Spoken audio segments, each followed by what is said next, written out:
I Want to Act. Text by Felicity Gordon. Illustrations by Barbara Vagnozzi. When Angela's family moved to New York, she is sad to leave her friends and scared at the thought of a new life in a big city. But she is also excited about her drama lessons at a new school because Angela Shaw wants to act. I Want to Act. Text by Felicity Gordon. Illustrations by Barbara Vagnozzi. Chapter 1. Why don't they bring the curtain down? I whispered to my friend, Lisa, as we ran off stage. Because they want more, silly. Listen, they're calling for you, whispered Lisa. Through the claps and the odd bravo, I could hear my name, Angie, being yelled out. Go on, they want you to take another bow. Lisa gave me a gentle shove from the wings and I ran back to the centre of the stage. Someone yelled out, Speech! I waved to the rest of the cast to join me, which they did, as the yells of Angie and speech intensified. Blushing furiously, I stepped in front and thanked them all for being such a lovely audience. Then I thanked our director, Ms. Clark, for giving me such a lovely part, and finally I thanked my pop for helping me learn my lines. You were so lovely, Annie Webb mimicked spitefully as we were taking our makeup off. Pity you don't know any other words. And it's a pity you couldn't remember more of your words. You only had about 30, and you nearly messed up the play by forgetting half of them. Lisa snapped at Annie. She liked Annie about as much as I did, which was 0. Luckily, a tap on the door stopped a likely shouting match when Miss Clark came in to tell us to hurry because our parents were getting impatient. Well done, everyone, she added, smiling at us. I'll give you your notes in school tomorrow. Now go and enjoy yourselves. Mum and Dad were waiting outside. As they hugged and congratulated me, I caught Pop's eye and he gave me a big wink and a thumbs-up sign. That said it all. We thought we might grab a pizza if you're feeling hungry, Angie. You've got to be kidding, Dad. I'm starving. I'd had butterflies in my tummy all day and had been too uptight to eat a thing. No matter how many plays I'm in, I still get butterflies on the first day of a show. Now I ate a whole tomato and cheese pizza and was feeling full and happy when Dad dropped his bombshell. I knew it was going to be bad news when he said he hadn't told me earlier in case it might put me off my performance. He looked at Mum, not me, as he continued. I've been offered a promotion at work, and it means moving to New York for 3 years. Dad, that's awful. You mean we'd all have to move country, change schools and everything? Of course, we couldn't leave you and Rob behind in Brisbane. Cheer up, Angie. It's not the end of the world. It is for me, the absolute pits. Just when I'm getting somewhere at last. It's all spoiled. I'll be a nobody again in some rotten school without my friends or anything. I just sat there, glaring at them. It seemed so unfair. 1 minute I was on cloud 9, and then wham! Everything had changed, and I felt like bursting into tears. My grandfather, Pop, broke the tension by giving me a gentle warning kick under the table and changing the subject. Jane Rossi had to leave as soon as the play was over, but she thought you were great, and she's looking forward to seeing you tomorrow evening. I'll drive you there after school.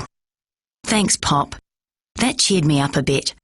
I went to Jane for private acting lessons, and she was really cool. I knew she'd understand how I felt. And I took a video of you in the play, Pop added. We'll take that along and watch it together.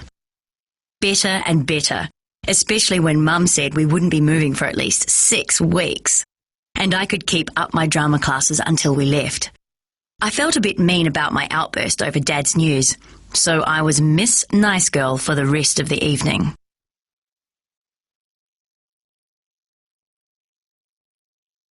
Chapter 2. Lisa was waiting for me at the corner of our street. We always walked to school together. How's the star this morning? She teased. Twinkle, twinkle. Feeling very fed up, I muttered. How come? You were terrific last night. Big deal. I don't suppose I'll ever act in another play again. You've got to be kidding. What's happened? I told her about Dad's promotion and everything, and she thought it was the worst thing too. When will you be leaving? Lisa asked. Dunno. Mum guesses we'll be in New York in about 6 weeks. That stinks! We won't be able to go to the beach together. Nope. I'll be staring at the wall in some school. I'll miss out on the holidays too. Maybe you'll come back for the holidays. I wish. Not a chance. Lisa, too expensive. We'll just have to write lots of letters to each other. Promise? Promise. Bet I write more than you. You're so forgetful about writing. Maybe I can email you on Rob's computer. That would be easier. And quicker, if he lets you. We didn't say much for a while because we both knew it wouldn't be the same. We'd miss each other terribly since we'd been best friends since kindergarten. Lisa and I agreed that we wouldn't tell anyone that I was leaving yet, not even Miss Clark. I wanted to wait until I knew the exact date. So I went through the day as if nothing had happened, but inside I was all churned up. The thought of leaving Brisbane, going to a strange American school, and living in such a big city was all pretty scary. By the time Pop picked me up and drove me to Jane Rossie's house, I was in a bad mood. Actually, Pop was the best person to calm me down when I was in a tizzy. I suppose it's because he's been an actor all his life. He's more with it than most older people. At any rate, he seems to understand me better than Mum and Dad. Like now, he listened while I had a good whine, and then he passed me his handkerchief and grinned. Okay, he said, we've got all that out of the way, so we can start looking on the bright side, right? There isn't one, I mumbled, while I wiped my eyes. Of course there is. First we're going to watch you in the play I taped last night. That'll make us laugh to start with. Thanks a lot, Pop. You're awful. Only kidding. Then you might discover that Jane and I have come up with an idea that will interest you. You mean you've already told Jane about the move? So what's the idea? Yes, to the first question, but you'll have to wait until we get inside for the second. Jane opened her door and gave Pop a hug. She'd played his daughter in a soap opera years ago, and they'd been friends ever since. Her acting coaching had helped me get my first lead in a school play. I guess Pop told you that I won't be coming to you for much longer, I said, as I followed her into the studio. Yes, he did.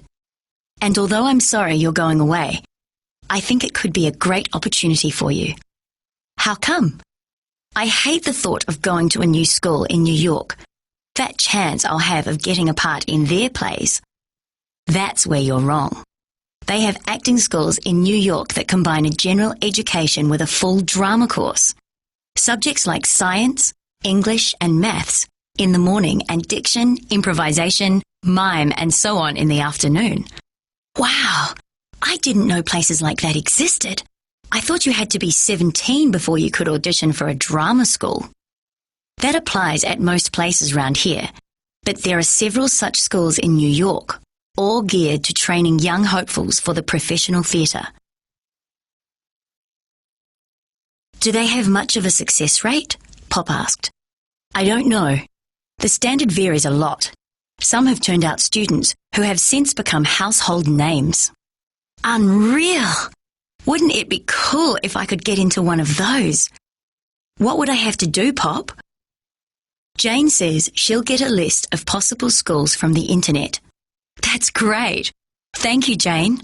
No problem, Angie. I'll check out the most suitable ones and get back to you. Now I think we'll have a look at your tape and see if it's good enough to send over with your application.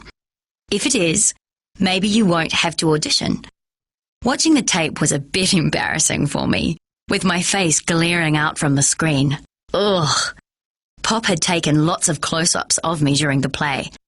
I hadn't even known he'd borrowed a video camera and was taping the show from the back of the hall. Jane gave me a few acting notes and said it was definitely good enough.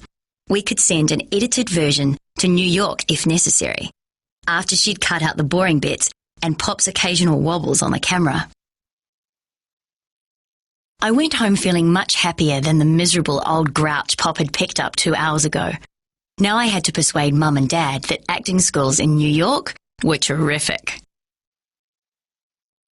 Chapter 3. Pop and Jane worked wonders over the next few days, squashing obstacles like cockroaches as they cropped up. The main problem was that competition was stiff at the best schools, and you had to do an audition and pass an academic test to be considered for acceptance. These entrance exams were held in Sydney 6 weeks before the school year started, and as we wouldn't be moving until a week before the new term, it seemed hopeless, until Jane went into action.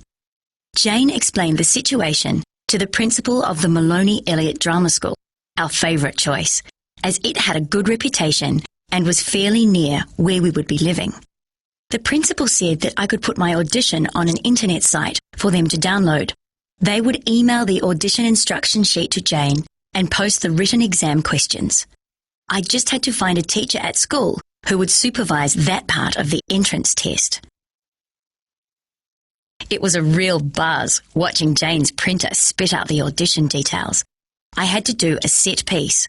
They gave a choice of 3 extracts from different plays. I had to select one, then do a contrasting speech from another play of my own choice, plus an improvisation that involved mime and different emotions. It sounded like fun. Will I be able to get it done in time? No problem, Jane smiled. For your own choice, you can do the same audition speech you did for your school play, from the Diary of Anne Frank. The improvisation will be easy, as we've practiced similar ones already, so you've just got to pick one of the pieces from their list and learn that. I studied the different speeches. One was by Shakespeare, from Romeo and Juliet. I'd seen that on television, but I hadn't heard of the others. Which piece do you think I should do? I asked. I think you should read them all to me now, and we can decide which one would be the most suitable. I started with the Shakespeare. Gallop apace, you fiery-footed steeds.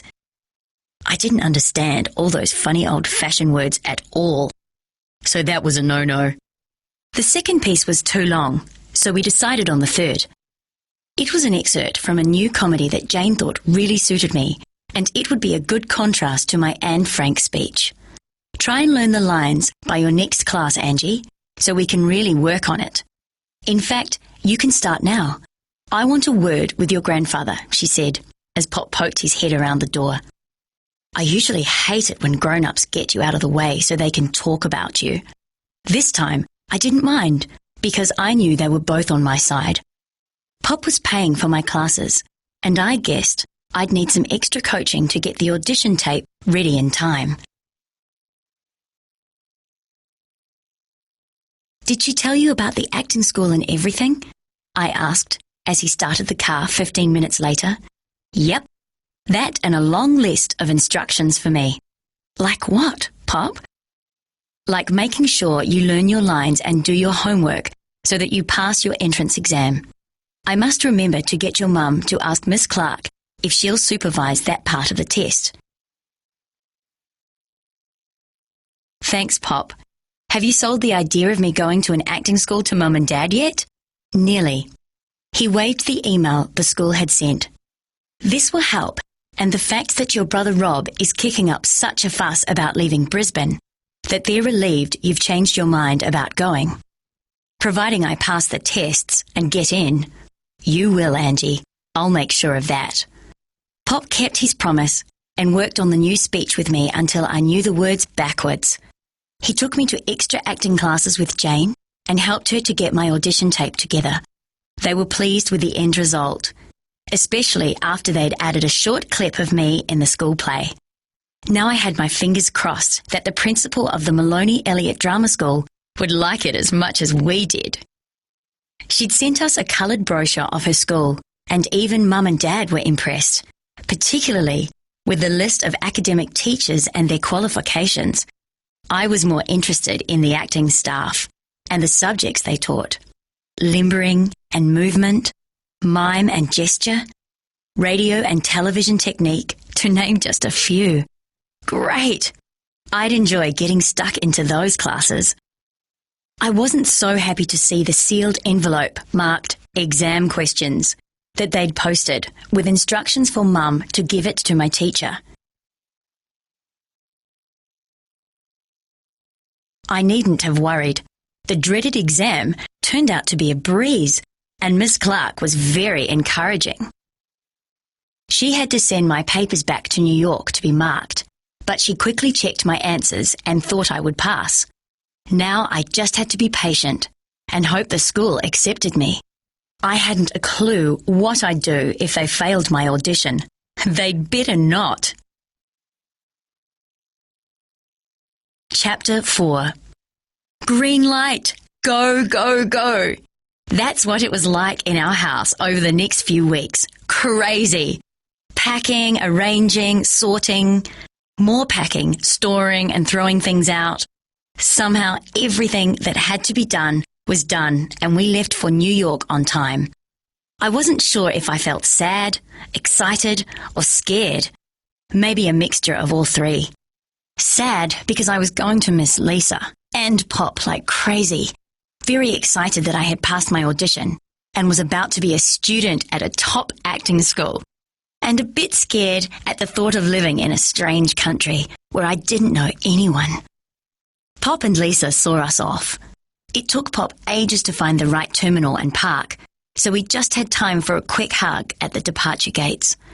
I followed Mum, Dad and Rob on the long walk to the plane, clutching a little package Lisa had given me. Rob took the window seat, of course, but Mum said I could swap with him after we'd taken off. The sign blinked, "Fasten your seatbelts," and I started to feel funny inside. I'd never flown before. The plane started moving and seemed to be bumping along. Taxiing, they call it, according to my know-it-all brother. Suddenly we were airborne and my ears went pop and hurt like mad. Dad's ears must have popped too, because he gave me some gum and told me chewing helps ease the earache. It worked, but when the taste and pain had gone, I didn't know where to stick the old gum. Searching for a tissue, I found Lisa's present, which I hadn't opened yet. On the card, she'd written, "This is so you won't forget me, or have an excuse not to write to me, or get lost in New York." Inside, she'd enclosed a recent picture of herself, an address book with her address written in large letters and a map of the New York subway to help me find my way about town. She had to be kidding. I'd never seen anything so complicated. There were about 10 different colours representing different rail lines, all crisscrossing each other, going in all directions, with well over 100 names beside the stops. Mind-boggling. New York must be a gigantic city. I felt lost just looking at the area it covered. Chapter 5. 3 days later, Mum and I were gazing at a large version of the same map. This time, it was on the inside of a train that we hoped was taking us to the Maloney Elliott Drama School. Mum kept looking at the map, checking the sketch on the brochure and frowning. "There's something wrong, Angie. We're on a blue line, right?" "Yep. It's called the E line. And we're supposed to get off at 86th Street, right?" "If it's the Brooklyn line and it's red, yep. Well, we can't. This train goes straight through it without stopping." "So what do we do, Mum?" "Get off the stop before and wait for the right train, or we could get a taxi. I'd hate to be late to meet your new principal." "So would I. A taxi is a great idea." Actually, it wasn't. Hailing a taxi in a busy city was obviously a skill Mum and I hadn't picked up yet. The big yellow taxis whizzed by, ignoring our hands in the air, until one stopped near us to drop off a passenger, and we got in the back. It was only a short distance to the school, so the driver wasn't very happy and grumbled when Mum gave him the exact fare. Typical tourists, we tip here. He called to our backs as we walked up the drive and rang the bell. A tall, distinguished-looking man greeted us, introduced himself as Mr. Maloney, and told us that Miss Elliot had asked him to give us a tour of the school first. She'd join us in the library later. Maloney, he must be the co-founder of the school. Wonder what he teaches, I whispered to Mum as we followed him up some stairs into a large room with television cameras, microphones, a stage, and a partitioned area with large glass windows. This is where we introduce students to television and radio techniques. That's one of my subjects, Angela, he smiled. Uh-oh, so he'd heard me. I also teach improvisation and direct student productions and showcases. Didn't we send you a brochure? Yes, you did, thank you. Mum came to my rescue. I think Angela was so excited to discover that you have your own theatre set in the school grounds that she skipped over the other details. Unfortunately, you won't be using the theatre much in your first year, Angela, except for my weekly improvisation class, which the whole school attends. Must have lots of seats then. Are we going to see it now? I asked, curious, as I'd never been backstage in a professional theatre before. If you want. The rooms on this floor are classrooms and work studios, so we'll skip them and go across to the theatre. Mr. Maloney led us through the grounds and unlocked the entrance doors with obvious pride. We're very lucky to have our own theatre. A former student donated the money for it after she had become a wealthy movie star. I wanted to know who she was, but as he didn't mention a name, I didn't like to ask. Instead, I made a mental note that if I ever become famous, I'd donate something too. Backstage was mind-boggling, especially since Mr. Maloney used technical terms as he pointed things out, like the prompt corner, backdrop, fly floor, tabs, ropes, special effects, and prop room. We didn't have a clue what half of that meant. Noting our puzzled expressions, he explained that tabs were curtains and the backdrop was a large piece of fabric that covered the back wall and was painted for scenery. You'll be taught all of this and more in the stage management class, Angela, as the younger students are used to crew for senior students, plays and showcases. Great, I nodded, as if I knew what he meant. Ships and planes had crews, so theatres had a stage crew? I expect you'll be helping on props this term. They're kept in here. He showed us a room that was crammed with assorted objects. It looked like a junk shop. What's that for? I pointed to a large metal panel stuck in a corner. It's a thunder sheet. Grab one end. I'll hold the other. Listen. Mr. Maloney wobbled the metal and the rumbling sound of thunder filled the room. It used to be kept in the sound effects section, like the coconut shells were used for horses' hooves. Nowadays, we use the real thing recorded on CD. Wow! My eyes flitted around the packed shelves. I was dying to ask more questions, but Mr. Maloney was obviously in a hurry by now, as he quickly showed us the large mirrored dressing rooms before taking us to the library to meet Miss Elliot.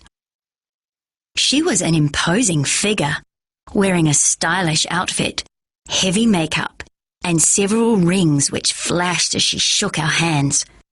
"Do sit down," she instructed in a deep theatrical voice.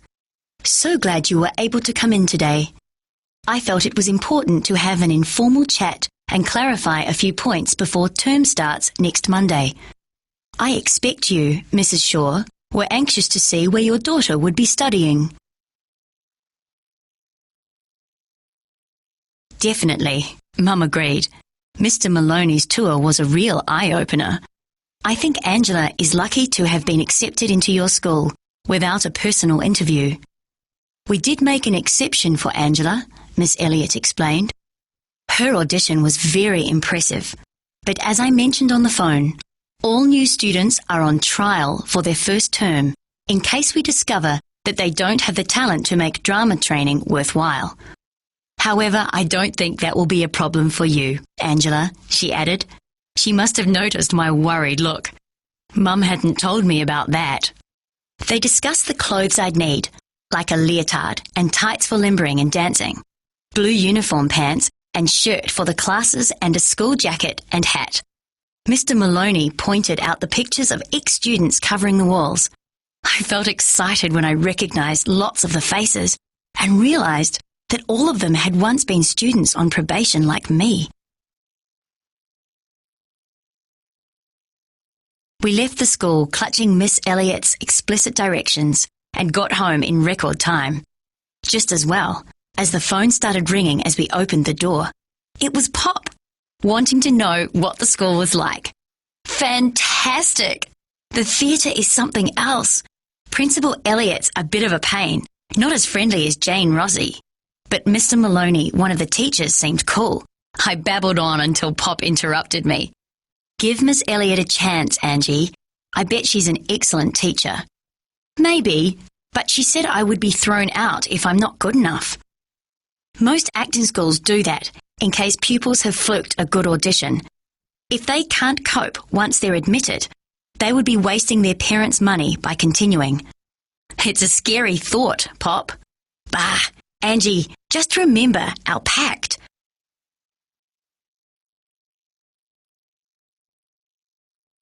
I giggled. You mean P for positive thought, A for action, C for confidence, and T for thanks but no thanks? No negative thoughts allowed. You're crazy, Pop. Probably, he laughed, but it works. Promise me you'll say the pact every night before you go to sleep. I promise, Pop. Mum grabbed the phone then, saying the call must be costing Pop a fortune, and I went to my room thinking there were a lot more things I'd wanted to tell Pop. Oh well, I would just have to email him. I wished Brisbane wasn't so far away, because I really missed him. Chapter 6. You look very sophisticated, Mum said, straightening the collar on my new school uniform. Actually, I felt very uncool with the bright yellow beret perched on my head. But I didn't want to hurt Mum's feelings. My new clothes had cost a lot of money. Are you sure you don't want me to come with you on your first day? Positive. Thanks, Mum. But I'm not a baby, and I know exactly where I'm going this time. At least I thought I did. I changed trains okay, but when I came out of the station, I must have taken a different exit because I didn't recognise the street.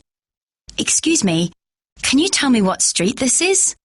I asked a newspaper seller, who said he didn't know. Bet he did, but I guessed he got fed up with people asking directions all the time. I was just wondering whether to turn right or left when I heard someone saying, "You can come with me if you like. We must be going to the same place." I turned and saw a boy about my age, wearing the same uniform as me, except he had a yellow cap.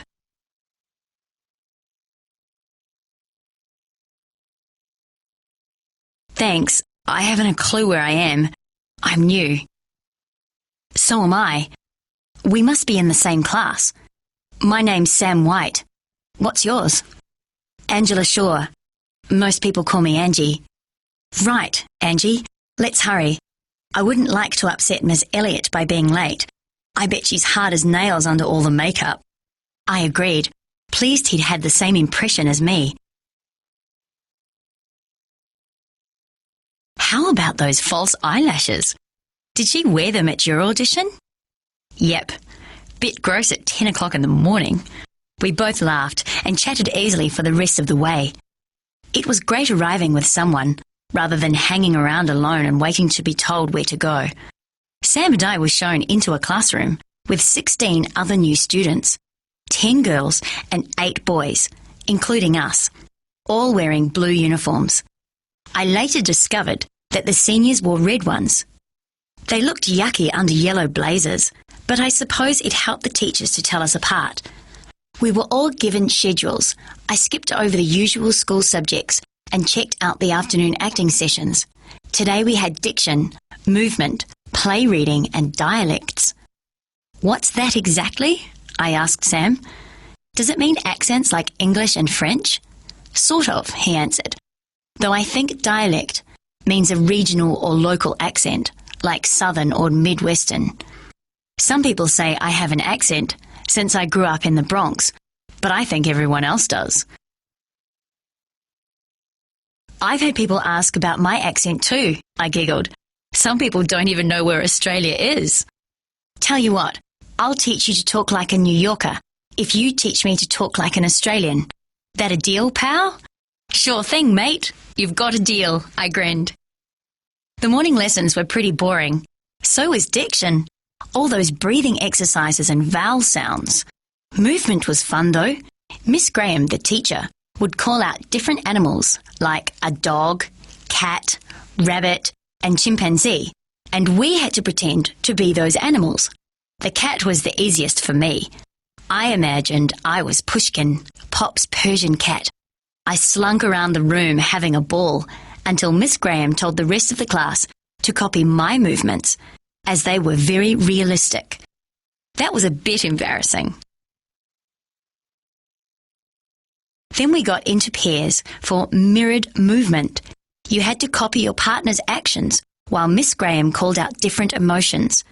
It was interesting, but very difficult, especially since Sam was my partner, and he made me laugh. Next, we learnt how to do a stage fall without hurting ourselves. It required a special technique. You had to relax your whole body and fall, knees first, left hip back, in one flowing movement. Miss Graham's demonstration made it look easy, but it wasn't. I got it after a lot of practice and couldn't wait to get home and try it out on Rob. I'd pretend to fall in a dead faint right in front of him. That might scare him for a change. It was getting dark by the time we finished for the day, so I was glad that Sam travelled with me. I knew I was lucky to have made a friend on my first day at school, especially one who lived near me and had a crazy sense of humour, even if he was a boy.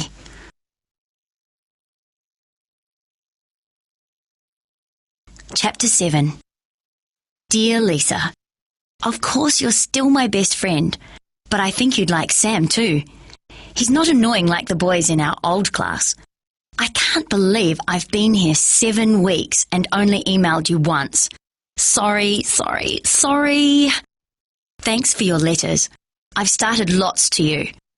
But Rob won't let me use his email whenever I want to. I've got to tell you what happened in our improvisation class today. Mr. Maloney teaches this class in the theatre, and the whole school attends, including seniors and some professional students. Former students who have finished the course and done professional acting, but still go to the occasional class. Well, Mr. Maloney always picks someone to go on stage and do an improvisation of his choice. A bit nerve-wracking, but not too bad since he's okay and very encouraging. Unfortunately, he was out sick yesterday, so Frank Drew, who teaches diction, taught his class for him, and it was awful. I can't stand Mr. Drew. He always picks on me because I'm new to the city and says things like, "You need to speak up, Angela. You're in a real city now, not on some lazy beach." What a creep. And yesterday he excelled himself at being Mr. Nasty. He told me and another girl, Sue, to go on stage and do an improv on returning an item to a shop, with persuasion as the main theme.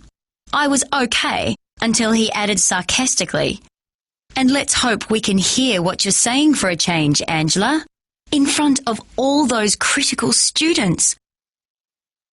I felt so embarrassed, my legs could hardly function and my voice came out as a squeak.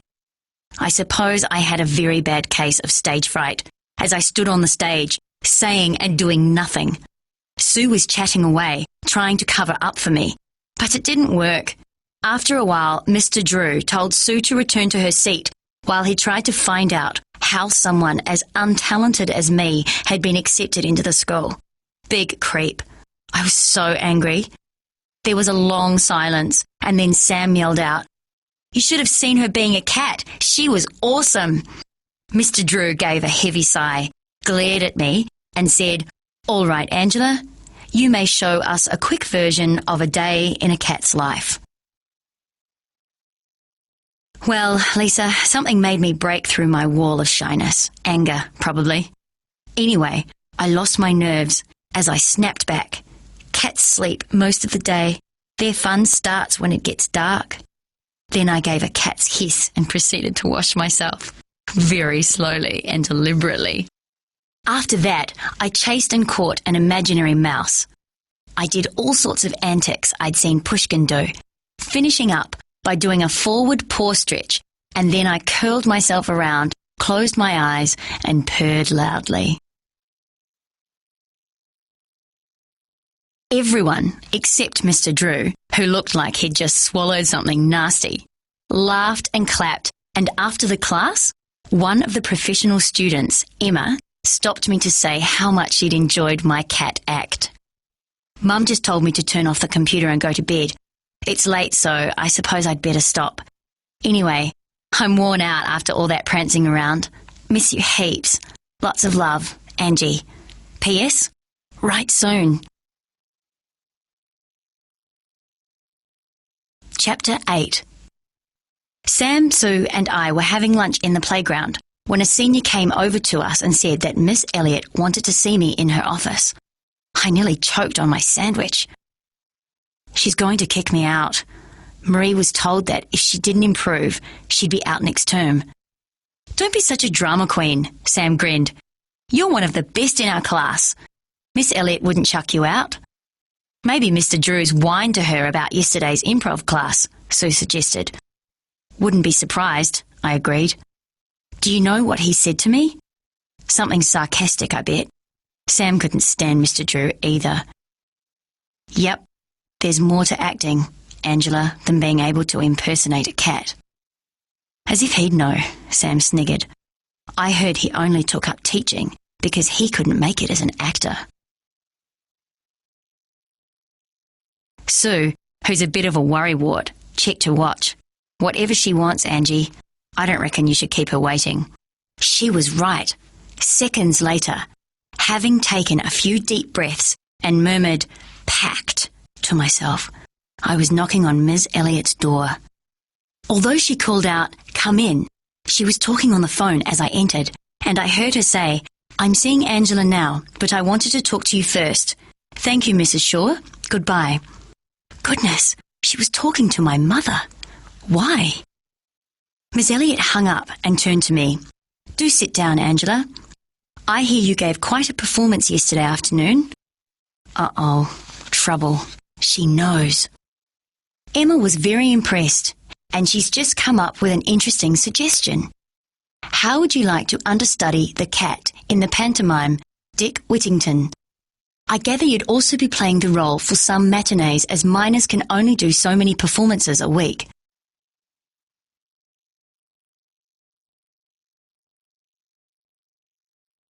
My jaw dropped as I stammered, "Where?" At the Delacorte Theatre in Central Park. Emma is playing the principal girl in it, and she mentioned you to the director, who wants to see you tomorrow evening. Of course, he may not like you, but Emma's convinced he will. So, dear, are you interested? My insides were doing cartwheels as I nodded and mumbled, "Yes." "Good," she continued. "I've checked with your mother and have her permission for you to perform. Subject to you getting the job, of course. And she's agreed to take you to meet the director, Mr. Tyrrell, tomorrow. Do you think I'll have to do an audition?" "I don't know, Angela. I expect he'll want to see you sing or dance. So be prepared to do both. Practice one of the songs you've learned in class and remember to take the music with you. Don't worry, you'll be fine," she added, noticing my frown.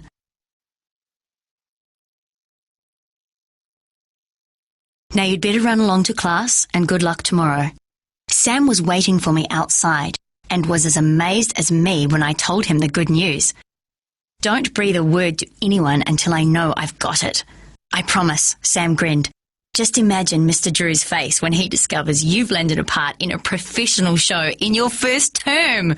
Wow! If I land the part, I corrected him. Keep your fingers crossed for me. Will do. I'll even run through your song with you if you like. We've got time before our play reading class. Thank goodness Sam helped me work on my song, because Mr. Tyrrell did get me to sing and do my cat dance routine. Actually, he was a very nice man, and Emma was there too, so I wasn't nervous at all. When I'd finished, he told me immediately that he'd like me to join his cast for the pantomime season, which would be over the next school holidays, so it wouldn't interfere with school. That pleased Mum. Then he mentioned the salary he said he would be paying me. I just couldn't believe it. To actually get paid for doing something you love doing. It was unreal.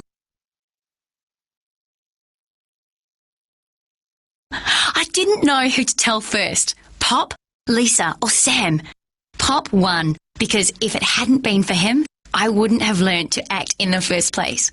He was as happy as me.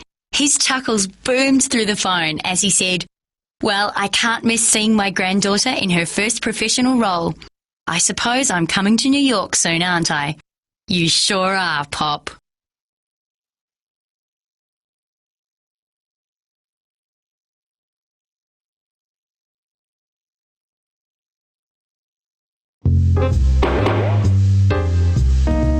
Play the great word game.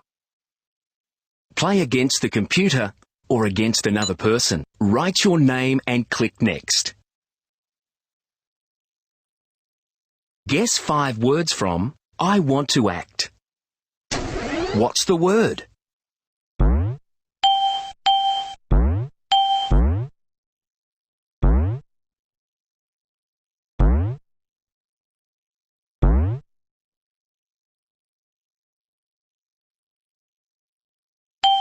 You've already used that letter.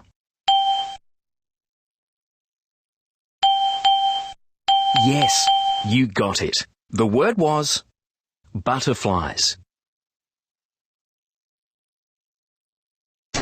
What's the word?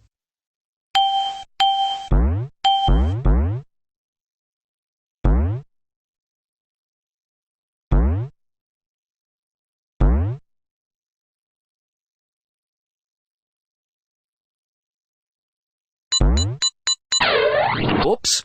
The word was leotard. What's the word?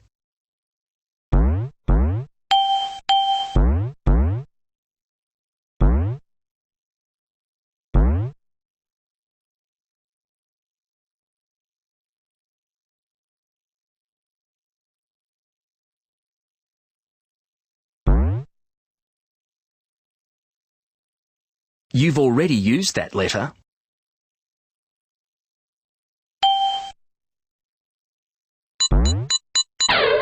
Oops. The word was window.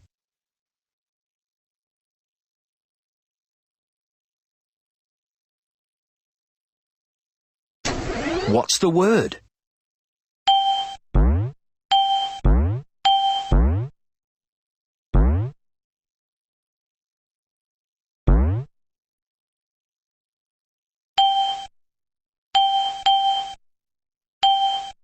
Yes, you got it. The word was curtains.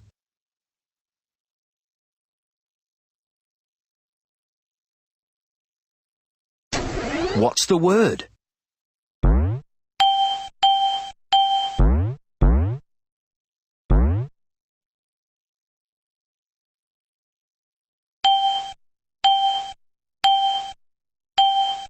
Yes, you got it. The word was television.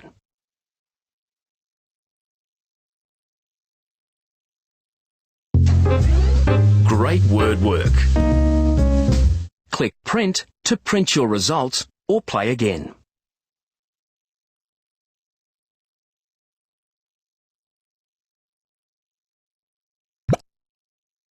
Story Toolbox. Type your name and click Next.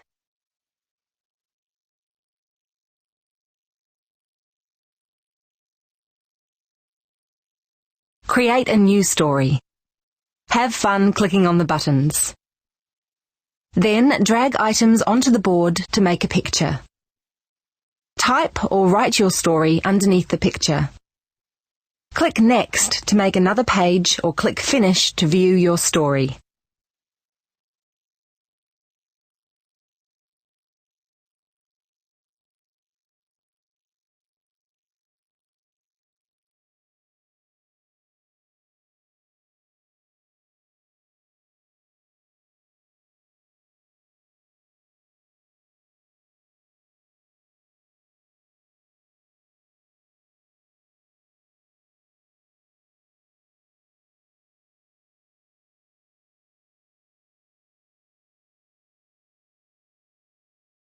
Fantastic work!